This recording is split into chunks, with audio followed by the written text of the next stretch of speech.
don't think I like surprises as much as y'all do. Let's honor our honoree one more time. Chief Apostle. She looks beautiful. She always looks good, though. That's a Taylor legacy there.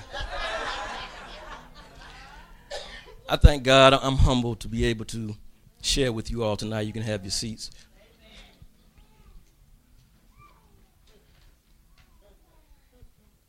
I'm not a stranger to ministering the word. I haven't ministered in this type of setting. The enemy can try to make you feel as though you're intimidated or that you don't have anything to say, especially when you're in the midst of those who have been in ministry for years. But God has given me something to say just as much as he's given anybody else to say. And I believe you're going to be blessed tonight. I know the hour is late, but we're not going to shortchange God. And we're here to celebrate and to honor one of God's leading ladies. And I think we kind of get that wrong sometimes, or mixed up, or we belittle or make things small. And God is doing miraculous things in the body, but you'll know that he always starts from the head and comes down. So the more you celebrate her and what God is doing in her life, then you warrant yourself and license yourself to be next on the list. So the beard gets it first. So the closer you are to the head, the first ones in line are the ones that's going to get it when it flows down. So I advise you to stick close. Let me also give honor to my Apostle Gwendolyn McIntyre.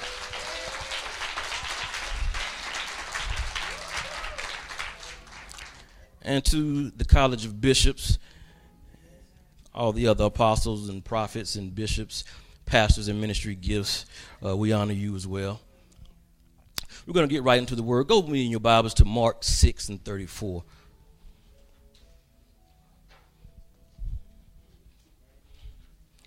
Holy Father, I thank you.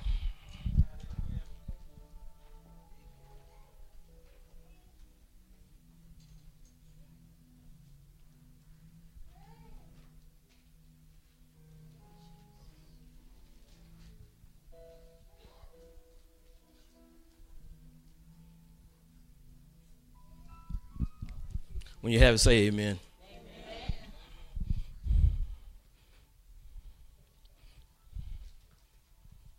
And the scripture reads, and Jesus, when he came out, saw much people and was moved with compassion toward them, because they were as sheep not having a shepherd, and he began to teach them many things. And when the day was now far spent, his disciples came unto him and said, this is a desert place, and now the time is far past. Send them away that they may go into the country round about and into the villages and buy themselves bread, for they have nothing to eat. He answered and said unto them, give ye them to eat. And they say unto him, shall we go and buy 200 pennyworth of bread and give them to eat? He said unto them, how many loaves have you? What do you have? What do we already have? Because whatever you have is your seed.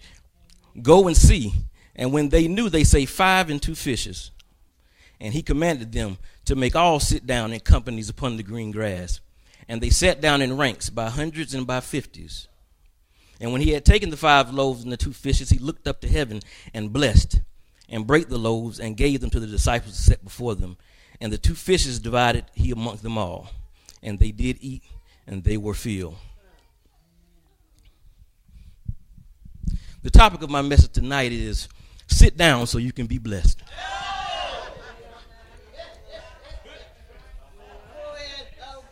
Sit down so you can be blessed. I know we've heard this story time and time again. God blessed it, and he broke it, and he multiplied it amongst the people. But the part that we skip is the order. He said, sit them down in groups of 50s and 100s. And only after they were sat down and they were in order did he bless it and break it and distribute it. What God is saying to us tonight is, I can't dispense my blessings until you get in order. He said, I can't dispense my blessings until you get in order.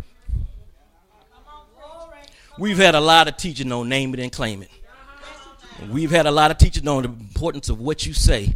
And all you got to do is believe. Not so. Not so. A lot of our church houses are out of order.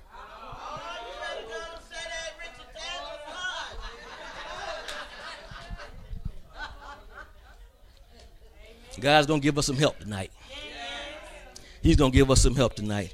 And I asked the Lord, what do you want me to say? I ain't the one to be telling people to put their houses in order. He said, the reason our church houses are out of order is because your house is out of order.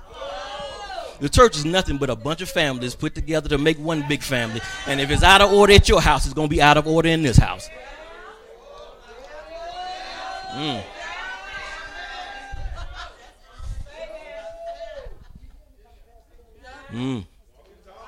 It might be a little tight this evening, but you're going to be all right.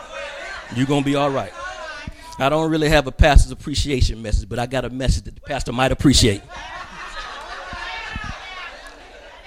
I got a message that you might appreciate. See, we're in the measure of time where God is ready to start dispensing blessings. He's ready to start doing miracles again. He's ready to start working signs and wonders again. And we ask ourselves all the time why we are not seeing the same thing we saw back in the Bible days. Because he said not only the works that Jesus did shall we do, but greater works shall we do. We're not even seeing the works he did. The reason we're not seeing it is because Jesus had his things in order. Jesus is not on the earth anymore. He lives on the inside of us. So in order for God to dispense those things now in the earth, he has to use us. And if we are out of order, he cannot dispense those blessings because our vessels are not clean. Our vessels are not clean. I was in church earlier this week, and I didn't get to make the services last night, the night before, because of other obligations. But I was in church Monday night at Resurrection, and I was in church a couple of weeks ago at another church that you know, will remain nameless. But I was grieved because what I see is there's no more honor for God in his own house. There's no more honor for him in his house. We got children running all over the place. Everybody in the house of the Lord is on their phone or their tablet or something else going on. Everybody ain't looking at no Bible app when you got your phone out. We got kids in the house of God sending text messages back and forth to each other. Our other kids is back on the back pews playing with crayons and coloring books and all that. It might be easy, it might be simpler, but does it reverence him? We cannot start seeing the things that he's promised us until we bring honor back into his house. And it ain't nobody's fault but ours. It ain't nobody's fault but ours. Our kids run loose in the church because they run loose at home. They ain't doing nothing you ain't taught them to do.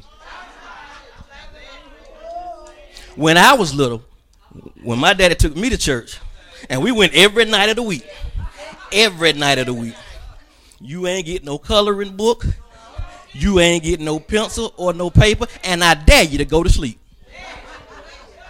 I'm talking about 7, 8 years old. I ain't talking about no teenager. You going to sit up on that seat and you going to pay attention. And I don't even care if you don't understand the word they saying. You going to look interested. You going to look interested. And we can go 5, 6 nights every week. And we going to go and you going to act like you like it at least. What you don't get is, even though they might not like it, even though they might be bucketing and rebelling against it, their spirit is still open. Because when you hear the word of the Lord, it's not speaking to your soul or to your flesh, it's going into your spirit. And their spirit is still open and they still getting it, which is the reason why I'm here today. I didn't want to do this. I don't mean this service tonight. I mean, I didn't want to live for God. You can't run from it. When it's been put in you, it's going to come up out of you. It don't matter how far you try to run. You can't. You're going to come to a point, and my dad told me this, you're going to come to a point in your life where you're not going to know what to do. And you're not going to have nobody to turn to. And even though you acted like you didn't want nothing to do with God, when you get down, you're trying to think of who you can call. And you're like, you know what? I can always call on God. It's going to come back to your remembrance. That which he put in me, he'll never leave me nor forsake me. He's going to always be there with me. And your kids going to need it too. You're doing yourself a great disservice when you don't teach your kids how to properly reverence and honor God, because they're going to need it the same way you need it. But the reason it's out of order is because most of the time they look at you, you act like you don't need them. Sometimes you act like you don't even know them.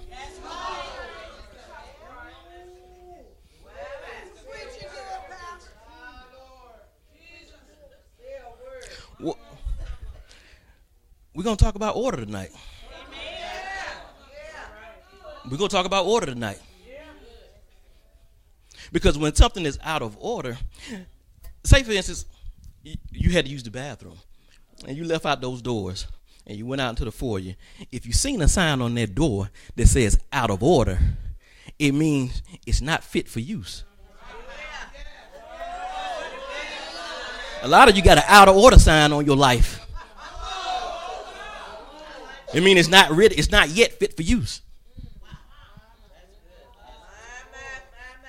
I mean, you can use it. You can go out there and pee in it, but it ain't gonna flush. So after about 2 or 3 hours, it's gonna stink. You can go make a mess in it, but if it ain't functioning properly, it's gonna smell. And everybody around you can smell it. Everybody around you can see it on you, and you do a good job of putting on church. It's easy to do that for 2 hours on Sunday and a couple hours on Wednesday if they can drag you in here on Wednesday. It's easy to make it look good for a little while because we teach our people how to church. We don't teach them how to live. We teach them how to church. We professional churchgoers. Come in for a little while, do your little shout, do your little dance, praise over all that mess you got going on in your life and act like it ain't there and leave here and go back home to a life of defeat and disgust. And Christians and believers, we're some of the most sad-looking people I've ever seen. No joy, no desire for life, no excitement, no nothing. And we say, come over here and join my church and learn about the God I serve. For what? Most of the people you witnessing to more happy about life than you are. Most of them got more money than you too.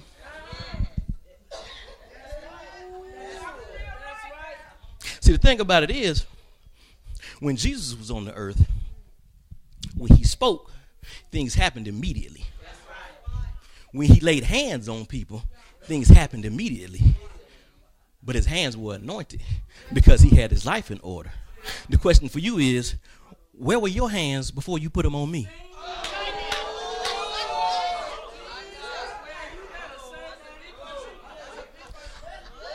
What skirt you had your hand up before you put it on my head? See, we got this thing of grace confused. You think grace is a license for you to live any kind of way, and that is not so. The anointing will not work if you are out of order. You cannot live a dusty, shabby life and expect to lay hands on the sick and they recover. You can forget about it. You can lay hands on your own head and can't even get over a cold. How you live does matter. It does matter. I'm ready to see these miracles. I'm ready to see the release of God's full power. And we keep asking God, where's the disconnect? Where are we missing it at? Why are we not seeing these things? You promised him, and I know when you promised it, it's as good as done. It's already done. So why is it not manifesting for me? He said, son, you're out of order. You're out of order in so many different areas. You have to sit down before you can be blessed.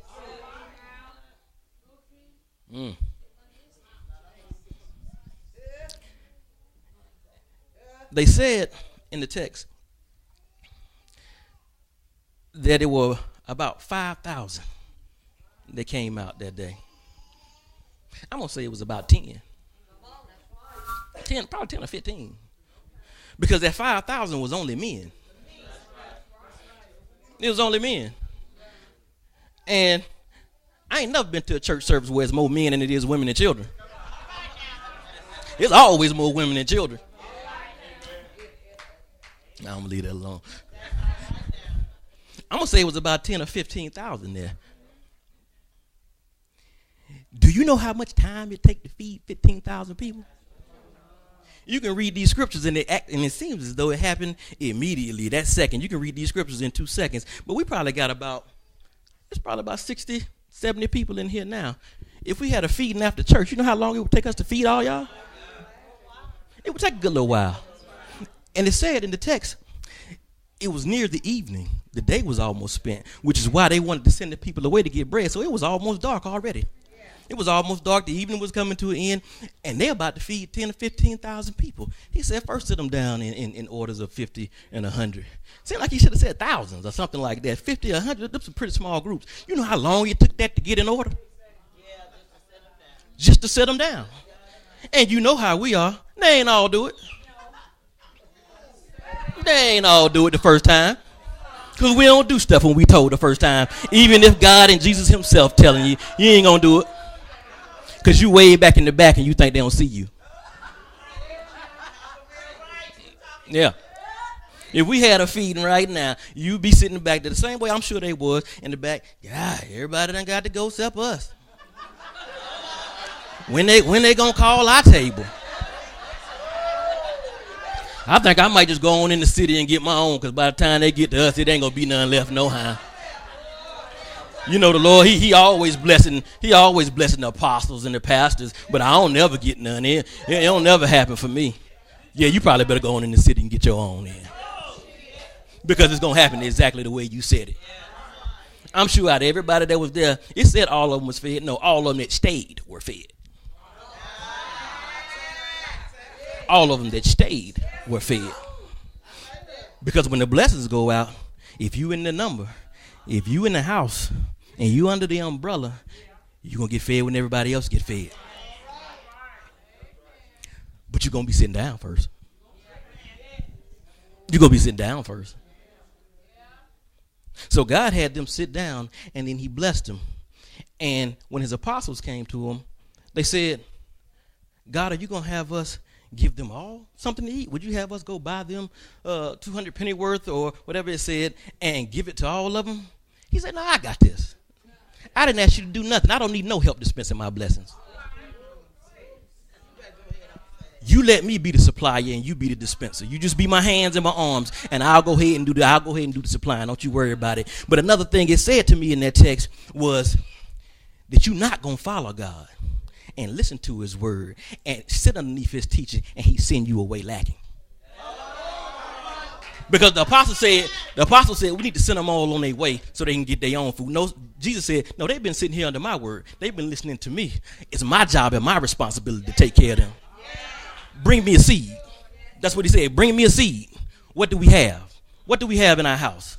Just bring me a seed. Just bring me a seed. Just bring me a seed. And that's where we get it confused too.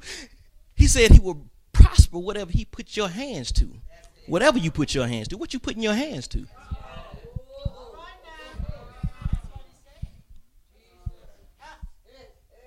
He's not raining down blessings out of the heavens. It don't work that way. He's going to have to use you and me and all his other believers to be dispensers of his goodness. We keep talking about it's harvest time and it's our season, but we don't see it. You know why? It's not that it's not harvest times. You letting it go rotten on the vine. You got to go out there and pick it. Just because he made the harvest plenteous, the laborers are few, you still got to go out there and get it. You still got to be obedient. You still got to live upright. You still got to follow instructions. You can't name it and claim it and confess it and praise and dance all over it and do nothing and think it's going to happen. It's not going to happen for you. When they were talking about blessing, he wasn't talking to you because you didn't qualify. Now get this straight. You don't qualify by your works. It's not your works that qualifies you. It's your belief. Your belief will be interpreted by your actions. Because if you really believe something, you will act on it. You will act on it. Faith without works is dead. Now, it's not about your works of actually working. It's by your working and believing. But you do have your part. I don't know about y'all, but I'm tired of people dangling a carrot in front of my face and telling me I can have this and I can have that and I'll never lay hold to it. I'm tired of that. If that's all church is, I don't want to do church no more. I don't want to do church no more. You have fooled yourself into believing that that's all there is to it. But I don't want to come to the time of refreshing and have somebody tell me everything going to be all right. And then go to convocation and you tell me your blessing is right around the corner. And then I go to another week-long service of revival. I'm staying till 10 or 11 o'clock at night. And you telling me it's my day. And I'm dancing and Keon playing. And everything is going good. And I still go back home and I ain't got no money. I don't want to play that game no more. I don't want to play that game no more. If that's the game we're going to play, I'm going to take my ball and go home. The truth is, though, it ain't God's fault. It's not God's fault. It's not God's fault. We judge people and we make excuses for ourselves. The reason why you're sick is you. The reason why you broke is you.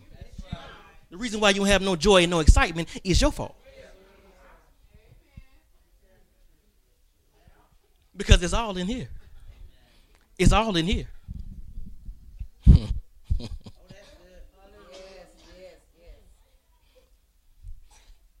You know,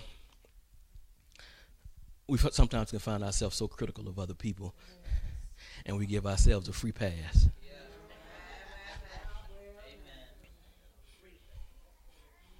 You see somebody with a beer in their hand, or a joint in their hand, a cigarette in their hand, and you curse them and tell them they going to hell, but you 400 pounds.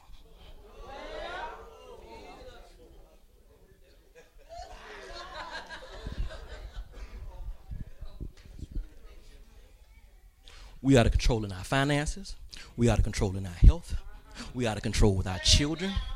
There's no order and no structure in our house. There's no order and no structure in our church. And you're saying, bless me, bless me, bless me, bless me. He's saying, I can't.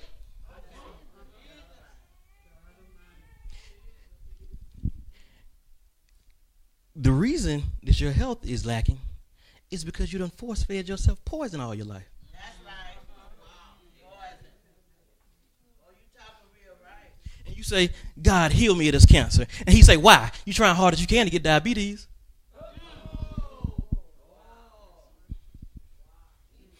He said, why I'm going to heal your cancer and you trying hard as you can to have a heart attack? Go ahead and die from cancer. It's quicker. I know it's harsh to hear it that way. But what I'm saying is your breakthrough is not on the other side of your confession. Your breakthrough is on the other side of you actually believing what you're saying and acting on it. If you really believed God was going to prosper you, you make room for it. If you really believed he was going to prosper you, you sow the seeds when he tells you to. If you really believed that he was actually looking out for your good, when he leads you and guides you in a certain direction, you won't be so hesitant to go. Because if you already know it's already done, you already know the end from the beginning and it's already settled, then what are you waiting for? The problem is you don't really believe what you're saying. You don't believe what you're saying. We don't believe half the stuff we spew out. It sounds real good. We got so many Christian slogans that we just say, oh, I'm blessed and highly favored. Oh, I'm the head and not the tail. I'm above only and not beneath. No, you ain't. You've been beneath for a long time. You've been the tail for a long time. You know how? You know how I know that? Because you only say it in here. You only say it in here. How you the head and not the tail in here? But Monday when I talk to you, you don't know how you going to make it. You don't know what you going to do. Your car broke down today and Lord, you ain't got the money. I asked you how you was doing. I ain't expect no 20-minute answer. The kind of people that give you a 20-minute answer when you ask them how they doing, they just waiting to tell their sad luck story. They just want somebody to unload on. Just please listen to me tell you my sad luck story. You don't need nobody to tell you sad luck story. You need somebody to tell you, get up off your behind and go get what God has promised you. What is we coming in here every day, every week, we in here on prayer. We in here on Bible study. We at healing school. And you ain't doing none of what you hear.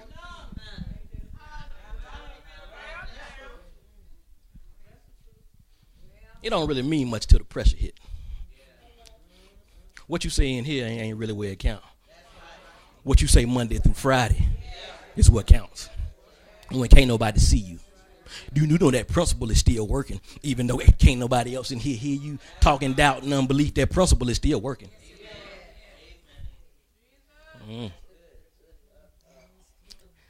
One thing I want you to take with you tonight, I want you to understand that order leads to order. And chaos leads to chaos. Come on now. Come on.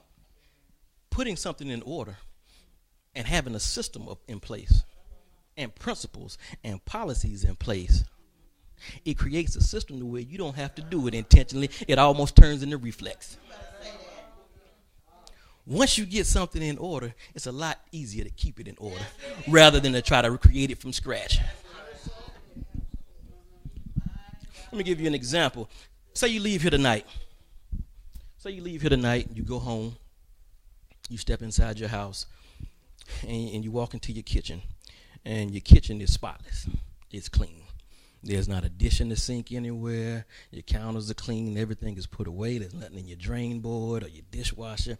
Everything is spotless, just the way you like it. But you decide you want to eat a bowl of cereal.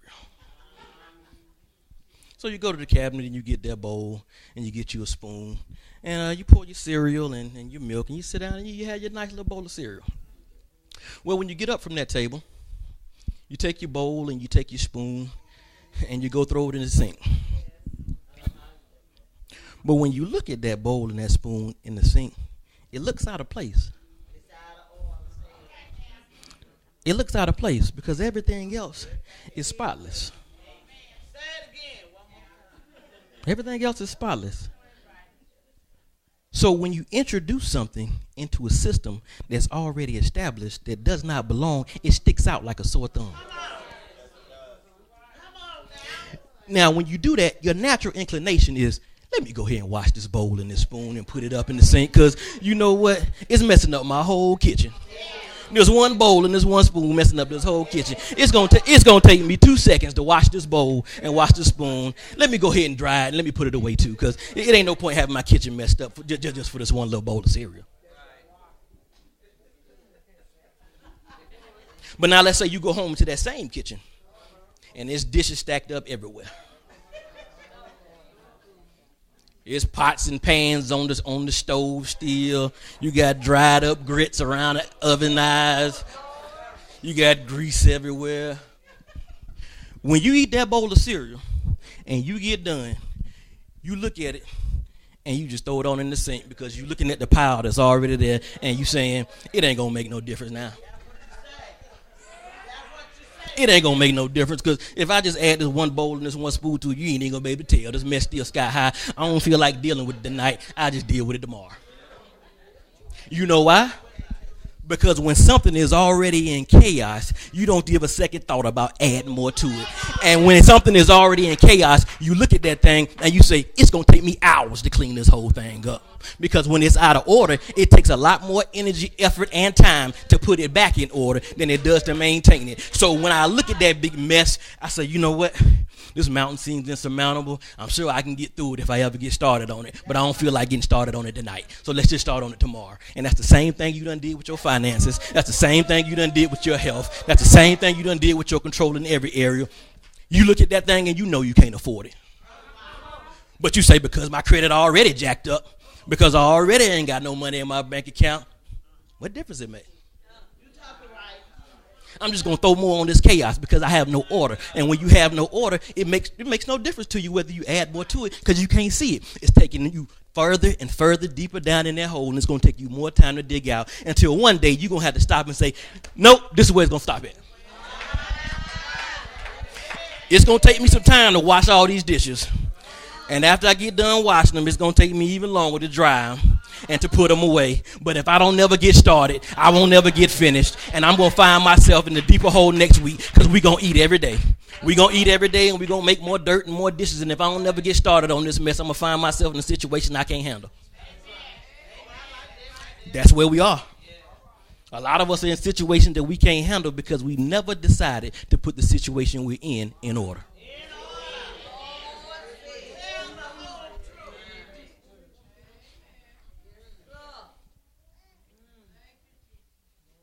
God is saying to us, he's prophesied many great things over our lives this year alone. There are going to be some things that are going to happen before the end of this year. There are. And you can dance right along with the people who it's going to happen for, but it might not be you.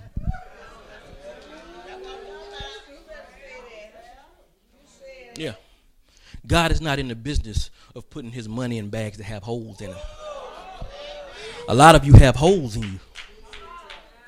If he feeds more into that, it's just like throwing it away because you've already proven you ain't going to do what's right with it.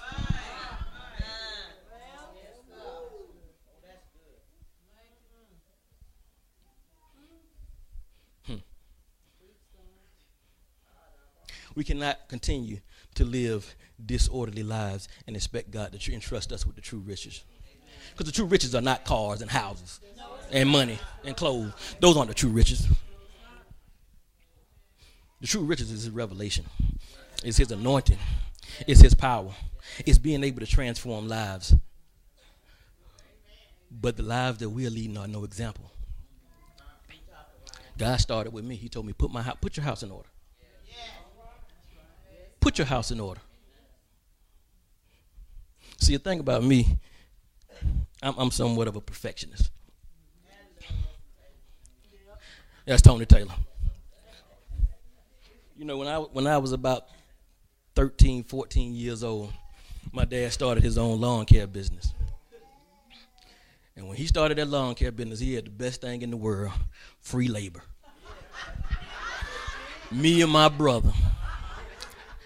During school time, soon as you got out of school, you're getting ready to go cut grass. During the summertime, from 5 o'clock in the morning until the sun goes down that evening, you're going to be out there cutting grass. And I'm talking about every year from the time I was probably 13 to I was about 17. And when I tell you, he was a harsh taskmaster. But he instilled one thing in me. He instilled a sense of doing things the right way. He taught me to never leave anything uncompleted. He taught me to always do things orderly. We would be out there cutting grass with him, and we've been doing all the work now. He's sitting up in the truck. We asking him, if you're going to do something, he said, I'm supervising.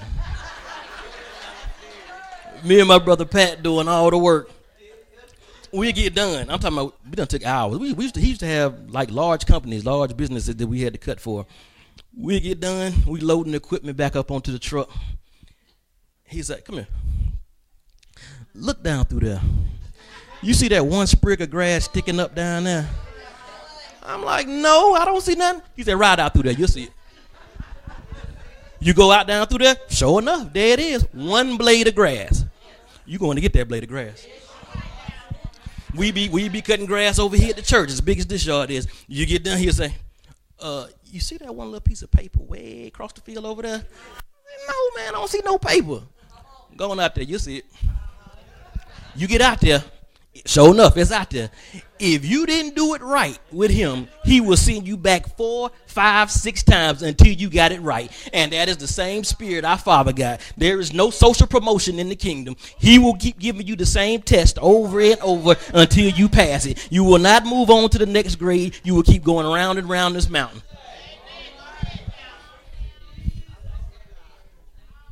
He used to make me so mad with that, man. But to this day, I'm like that about everything. You cannot do something around me and leave it unfinished. I can't leave it unfinished. I can't rest if it ain't done right. One thing that aggravates me to no end, and I can say that because my wife ain't here tonight. My beautiful wife, she's out of town. One thing that aggravates me to no end in my house, I can't stand for things not to be done and completed. So when you wash the clothes, I need for you to wash them, dry them, fold them, and put them away. I can't stand to get ready to go throw clothes in the hamper and it's clean clothes in the hamper, so I can't throw my dirty clothes in the hamper.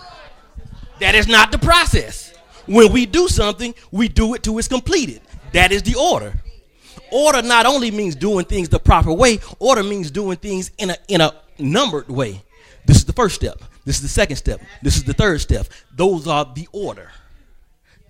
So when you do something and you half do it, the way we do most things, it breaks down the whole process.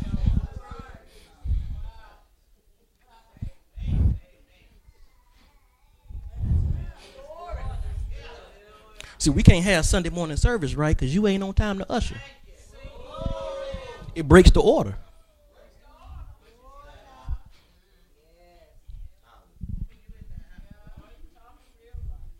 Is a set way of doing things, and God has given us people, set people over us to instruct us and to guide us.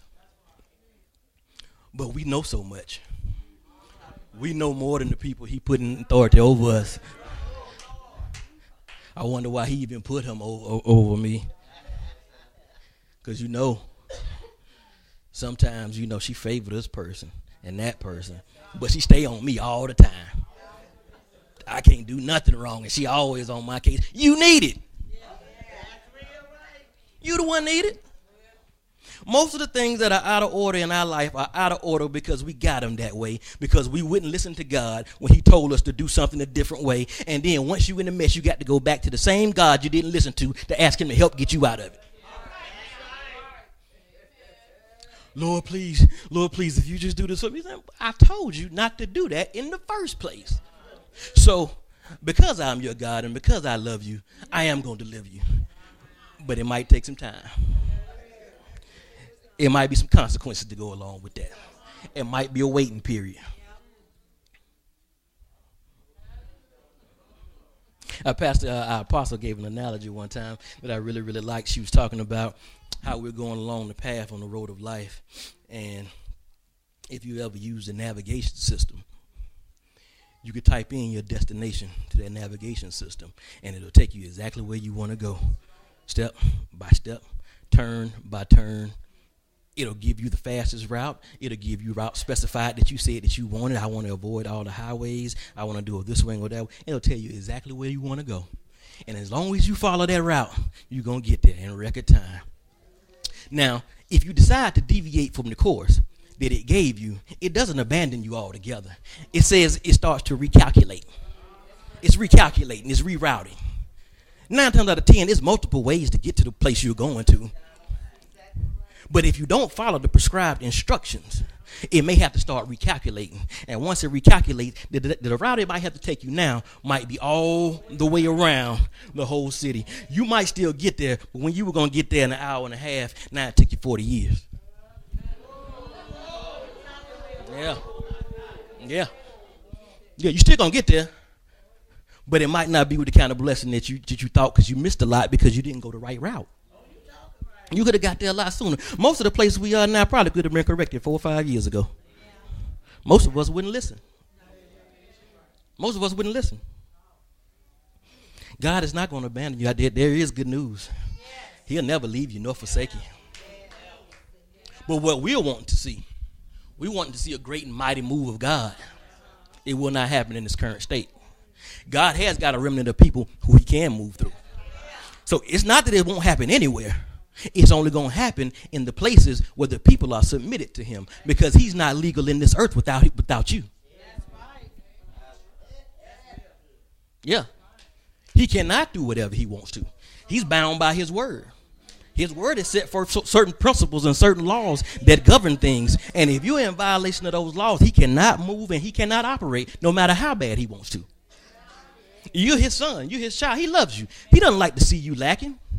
But if you won't tithe, he can't do nothing for you. What is he supposed to do? It's like my kids. Look, you tying my hand, son. I got a teenage son, and boy, I tell you, that boy keep me in prayer. I got 4 children, but it's the first time I'm coaching a teenager. I'm parenting a teenager. And when I tell you that thing is different, it is very, very different. It is very, very different. If that won't keep you built up, the things that I want him to see are plain as black and white to me. But see, I've been through a few things. I've seen some things. I know where this route goes. I know what this direction is going to take you. I'm praying for you. I'm covering you. I'm asking God to protect you in your ignorance. But at the same time, you don't have to go through those things, son. If you just listen to what I'm telling you and listen to my guidance, I can help you on a few things.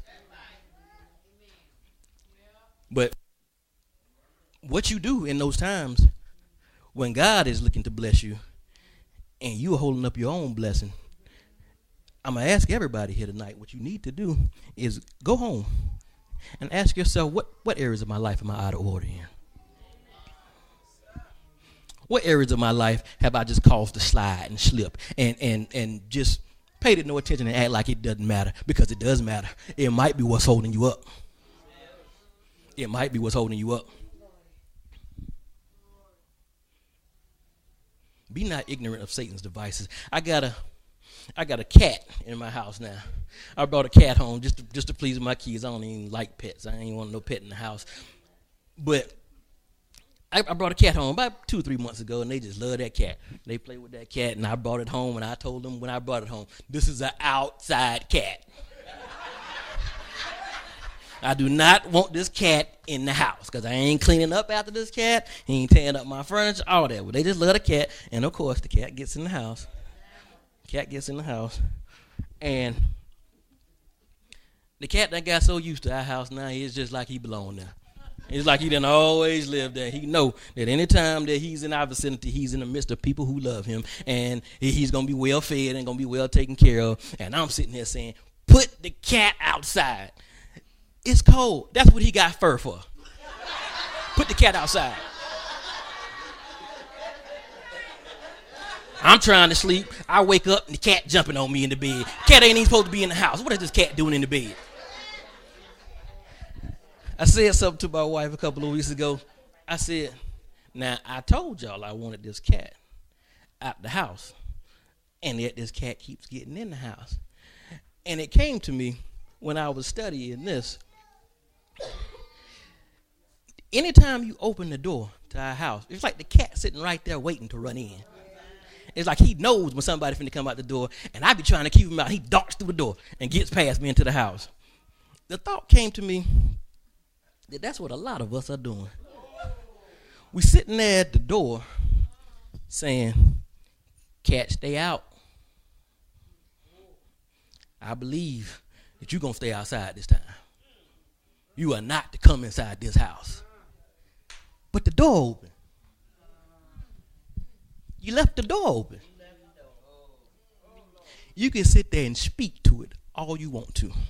You can sit there and claim it and confess it all you want to. But there is an enemy of our soul. And every time you start falling back into them bad habits, start confessing doubt and unbelief, start doing things contrary to the scripture, you leave the door open. You can't leave the door open and confess over the top of it. He's still going to come in. It's like an open invitation. I can't believe you expected him to stay out. You opened the door. Shut the door.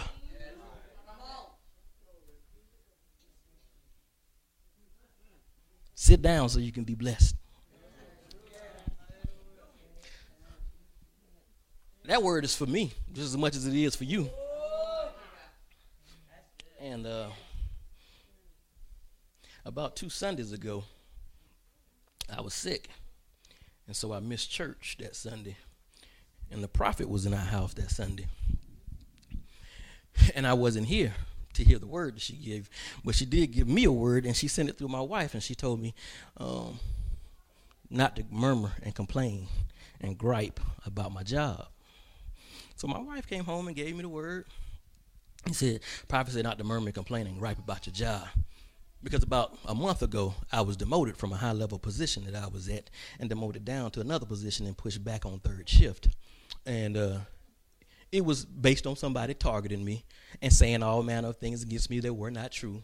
So now I done got a cut in pay, and I'm dropped back on third shift. And, you know, I've been on third shift for a long time. For the last year, I was on first shift. And I was able to spend more time with my family. And I have to work on holidays as much, off on the weekends, and, you know, that type of thing. And so now I'm busted back down on third. And, you know, the tendency to gripe and complain can't come about. But I wasn't griping and complaining, but that word was good for me anyway, just to keep me where I needed to be. And that was 2 Sundays ago. Wednesday night I came to church, and the prophet, my apostle, was preaching on what you do in the between time. What you do when things don't seem like they're going right. about Paul being on the island of Malta and how he was never supposed to be there in the beginning, and he found himself in a place that it didn't look like where God had told him he was going to be. What are you going to look like? What are you going to do when things don't look like what you believed? So that was this Wednesday night.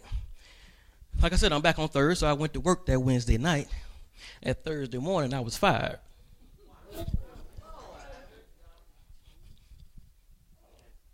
Fired from a job that I was on for 15 years. Upper level, like I'm upper level management. Well, somebody else has manufactured some more lies against me to say that, I had did some things that I did not do. And that, let me tell you this, it's very important that it be a lie. God will vindicate you, but you need to make sure that it is a lie, that it's not actually true. Because sometimes you get exactly what you asked for, what you deserve. But anyway, Thursday morning, I was let go. And I say, Lord, boy, this ain't the way I thought it was going to go. I was completely surprised by that. And so I went home. And my wife had been out of town for a week. She was out of town last week, and she was coming back from a trip that she was on for work. And so I got to tell her the bad news. It's Christmas time. I done lost my job. I don't know what we gonna do with the kids. And I pay the bills. She works, but I pay the bills. So I said, well, this is the situation that we got. And it don't change the seed we got in the ground. It don't change what I believe. I'm saying that because it sounds right. But in the back of my mind, the enemy saying, boy, you got a car payment coming up. Christmas coming up. But I wasn't ready to speak yet, so I didn't. By the time I was ready to speak, faith was what was coming out. You need to believe right, and you need to think right. But it don't actually become a seed till it come out your mouth. You think wrong, you will speak wrong. So you need to take time to get your thoughts together. But that all actuality, thinking negative thoughts don't produce nothing. It don't become a seed till it come out your mouth. So by the time it came out my mouth, faith is what was coming out my mouth. God is not going to let me go lacking. The same way he provided for me before, he's going to provide for me now. And so I called my praisers, my kids. My three small kids are the best praisers I know. Them little jokers that dance you under the table. So I called them, and we had us a concert in the basement at my house. We turned on some praise music, and we did some dancing, and we did some singing, and we just gave God the glory and honor. They don't know. They don't care. They just be wanting to dance. So I said, come on, praise with me. Y'all come on and praise with me.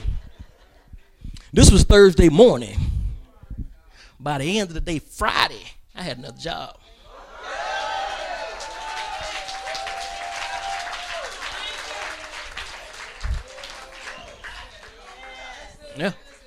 Yeah. God led me to a specific place and said, drop off your resume here. I didn't even apply for a job. I just dropped the resume off. Girl called me by the end of the day on Thursday. I met with her on Friday. She said, we got to have you at this company.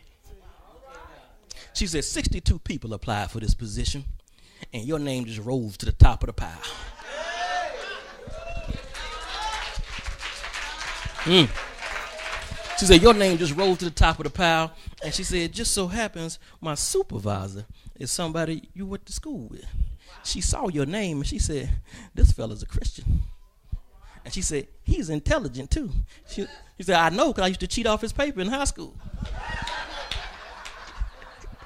I say, well, I'm glad she recognized me. And I went in and I met with them. They didn't even ask me no questions.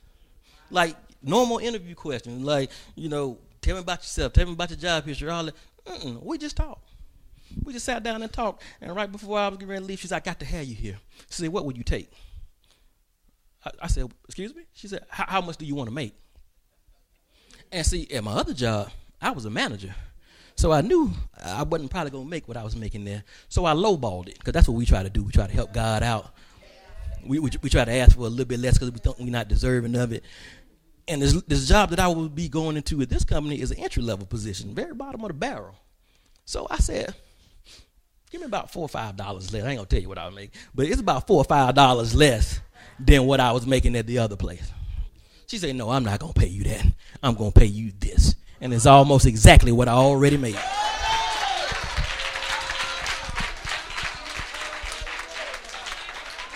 I ain't giving you a dollar amount, but I'm going to tell you it's unheard of for a person to be making that kind of money at the job I'm taking. Don't tell me he won't do it. Don't tell me he won't do it. Less than 24 hours. Less than 24 hours. You know why? Because I'm the beard. A couple of months ago, my apostle got into a car wreck. Totaled her car. She had a new car within 24 hours. And because I'm the beard, that thing flows down, and I got a new job in less than 24 hours.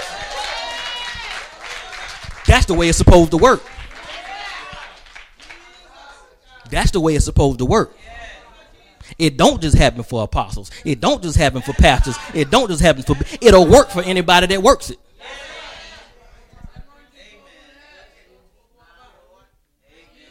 And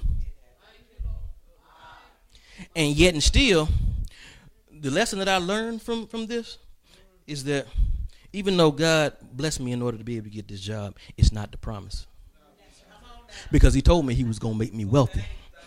And I can't get wealthy working at that company. So this is not the promise. This is just him showing me I still got you covered. I'll still sustain you in the meantime. But he promised me wealth. And the enemy is going to repay me for the 15 years he stole away from me. He's going to repay me. You can't be foolish enough to believe that you can just speak this stuff, though. You can't just be foolish enough to believe you can just speak it. It is important, but it's equally important as what you do. Find those areas in your life that are out of order and set them aright. It's going to be difficult at first. I guarantee you it's going to be difficult. It's going to be difficult. And it's going to take some time. But you got to get started.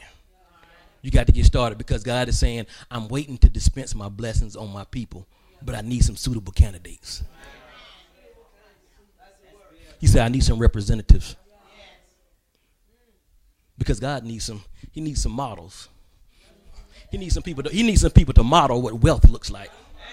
He needs some people to model what prosperity looks like. Because we are supposed to believe, but the world needs to see. They need to see prosperity on people in the kingdom in order for them to want it. They need to see people getting up out of wheelchairs in here in order for them to want it.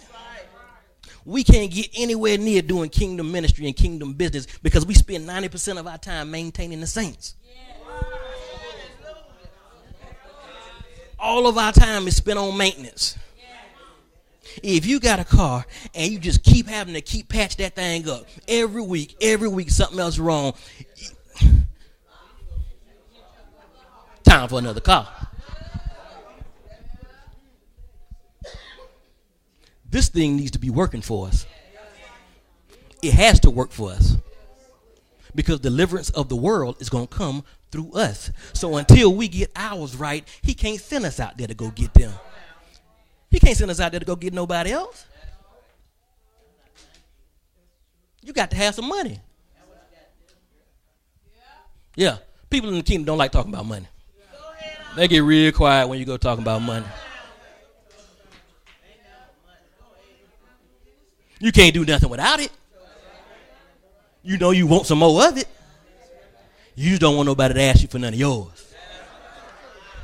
Which is why you'll never have any of your own. Woo-hoo.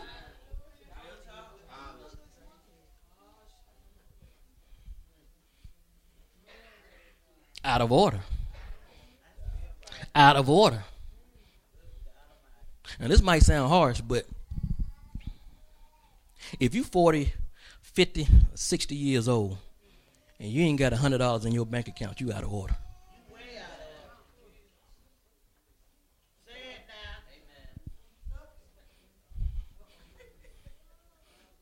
If you've been on this earth 40 years and ain't saved $100 in 40 years, you out of order.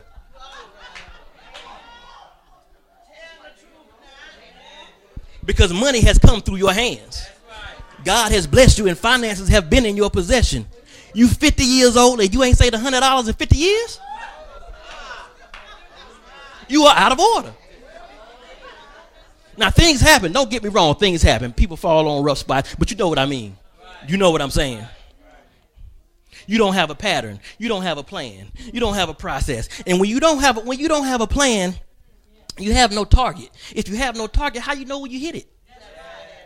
If you ain't shooting at nothing, you don't know when you miss and you don't know when you hit either. Because you ain't shooting at nothing to begin with. Get yourself a plan. Formulate yourself a system for your health this year.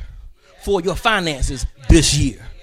What you want to do in ministry this year. How much you want to give this year. And after all that has been put in place, then you get to put your desires on the list. But don't be going looking for no desires. You got a whole lot of needs that ain't in order yet. Forget about them desires. Get them needs under control. Because them needs can be handled by having a plan, having a process, and putting some things in order. God is going to require that of us. God is going to require that of us. Because it's time for us to do ministry. I'm not talking about no New Year's resolutions. Forget them resolutions. You need to make some life changes. Some life changes. I talk to my wife about that all the time. When we talking about something and we saying we need to do something, she said, Kevin, I'll work on it and we'll try to get better. No, ain't no more working on this. This we gonna change this. That's what we got to get to. Ain't no more let's work on it. No, let's change this. This is gonna change. This is the last year that I'm not gonna have. This is the last day that I'm not gonna have. Because that is not my lot in life. That is not what it says in this book. But it can say that in this book, but if what I do with my finances are contrary, it does not matter. It will not work for me.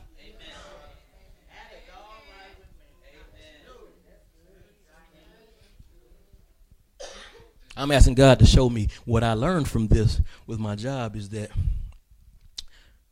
no matter how much you give to people, no matter how much you try to prefer them over yourself and you make sacrifices for things, the world system is not designed for you to succeed.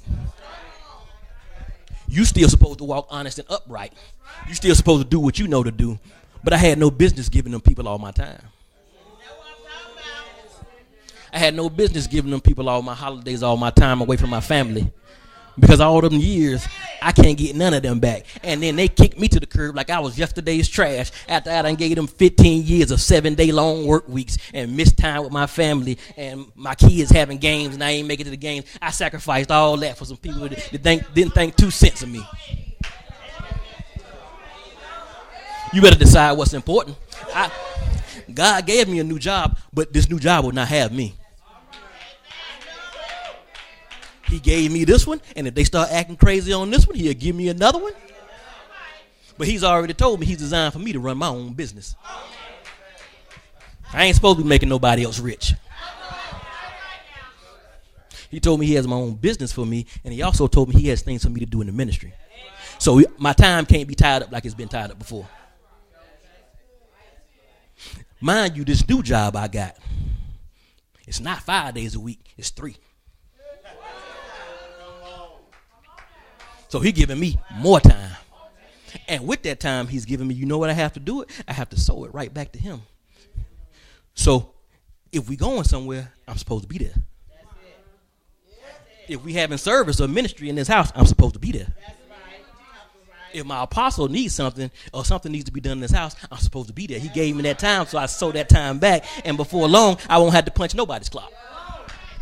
That's the way it works. That's the way it works. I hope you hear my heart tonight, because I'm really not coming down on the saints. I want for our eyes to be open so bad. I want for our eyes to be open so bad because, I've told my apostle many, many different times, it bothers me that it looks like this thing ain't working. That bothers me.